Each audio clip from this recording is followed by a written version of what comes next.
How do you manage an aortic dissection? How do you treat one? Well, to remind you, an aortic dissection is when you develop a tear between your intima and your media in your aortic wall. And when you develop a tear, blood will start to get in there and start to tear the layers away from each other. This is a medical emergency and requires immediate treatment at a hospital. And this treatment will depend on whether the patient has a type A or a type B tear. All right, so let's take a close-up look at an aortic arch. Type A dissections are unfortunately both the more common and the more dangerous type. So as a reminder, these dissections are ones where you get a tear in the ascending part of the aorta, or really any part of the first bit of the aorta before the start of this left subclavian artery here. So type A dissections pretty much always have to undergo surgery because for these, treatment with just medication has a high rate of mortality. Type B dissections can be managed a bit differently though. So again, to remind you, type B dissections are when you get a tear between the intima and the media at any point in the aorta after the left subclavian artery. So these can often be managed medically, which means just with medications and no surgery, unless the patient develops complications that require more intervention, like surgery. All right, so those are the basics. But now let's look at how you specifically treat a type A dissection. So the goal of a surgery for a type A dissection is really to replace the affected aorta. So let's say that we have our initial entry tear here, and we're going to put in the ascending aorta because that's where most of the initial entry tears are. And then through this entry tear, you're going to get blood that gets pumped out of the left ventricle, and the blood is going to then track into that initial entry tear, right? It's going to see that tear along the aorta wall, and it's going to want to duck inside that tear. And when it ducks inside that tear, it sort of splits the intima and the media away from each other. So every time the heart beats, it'll pump more blood into that tear, and that blood will go ahead and split the intima and media further from each other. So when that happens, what you end up with is this flap of intima that has been torn away from the media in the aorta wall. And so right now I'm going to draw it overlying the blood because the blood is behind it, right, between the intimal flap and the media. So that's what this is. This is the intimal flap. And let me just highlight this blood even more. I'm going to draw this blood in a bit better. And then on the outside, on the other side of the blood, I'll draw both the media and the adventitia on the other side of the blood here. So I'm drawing them both as this light pink color. So what the surgeons will do is they will replace the affected part of the aorta with a graft. So all this aorta which is diseased will get cut out. So just pretend that I'm cutting out the aorta here. Just cutting out all this bad aorta. So all the layers, not just the intima, but the media and the adventitia as well, all of it gets cut out.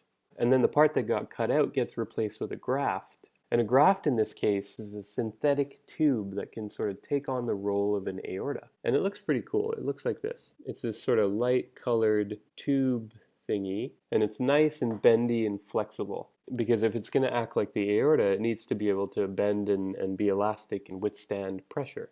So what happens is the graft is sort of stuck inside the aorta here, and that closes up the false lumen.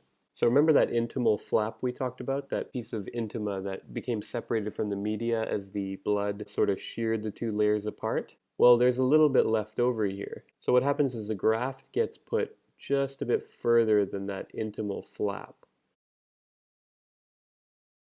And then so this end of the graft gets sutured in. I'll do my stitches in purple.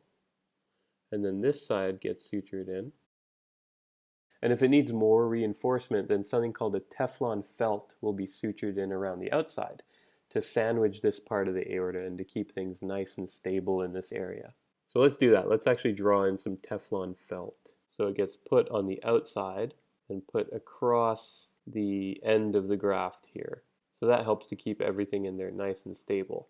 So now you've got the graft on the inside of the aorta, and then you have this Teflon felt on the outside of the aorta.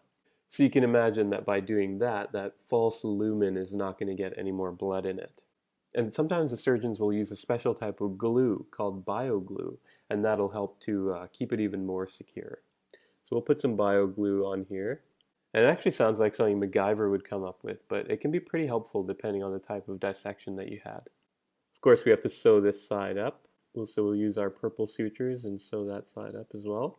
And of course, we have to connect this artery back onto the aorta, this major artery that sends blood up to your upper limbs in your head. We'll reattach that to the top of the aortic arch here on our graft, and we'll suture that in.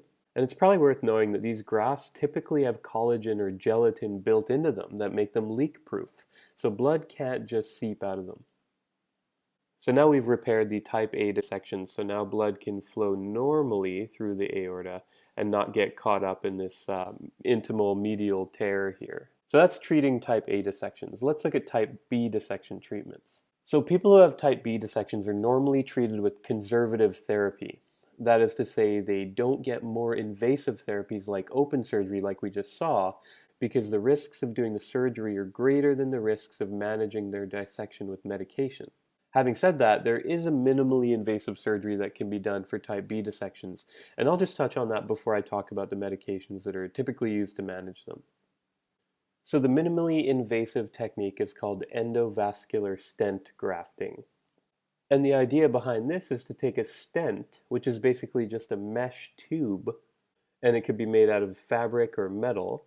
And so you take this mesh tube and put it inside the damaged part of the aorta. So it sort of strengthens the weakened or torn wall of the aorta by just being there. I don't know if you did this as a kid, but my brothers and I around Christmas, we would take those cardboard tubes that gift wrapping paper came on. So we'd take those tubes and we'd sword fight with them.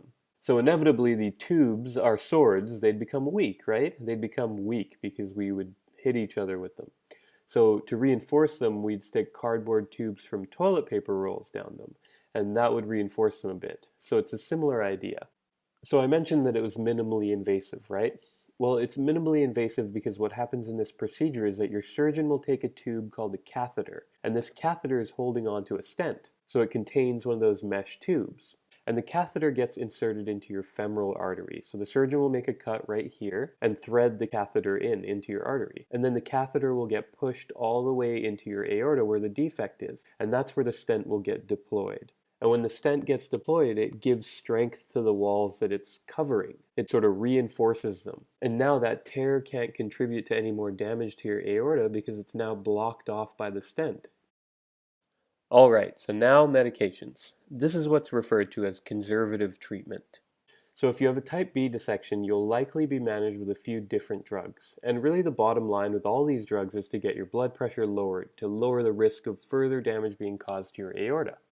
So you might be given a bit of a cocktail of sodium nitroprusside, a beta blocker, and sometimes a calcium channel blocker. And again, the goal of these is to lower your blood pressure and to decrease your heart rate and contractility. Nitroprusside is a vasodilator, so it dilates or opens up your veins and reduces blood pressure that way. A beta blocker refers to a class of drugs that block beta receptors on the heart. These beta receptors, when they're stimulated, they make the heart beat faster. So a beta blocker blocks those beta receptors so they can't be activated to make the heart beat faster. Sometimes a patient might be given a calcium channel blocker as well, which can also reduce blood pressure. And it makes sense that these treatments are all focused on reducing blood pressure, right? Considering that a dissection is mainly caused by pathologically high blood pressure, that's really a huge focus in treatment, reducing that blood pressure by all means necessary.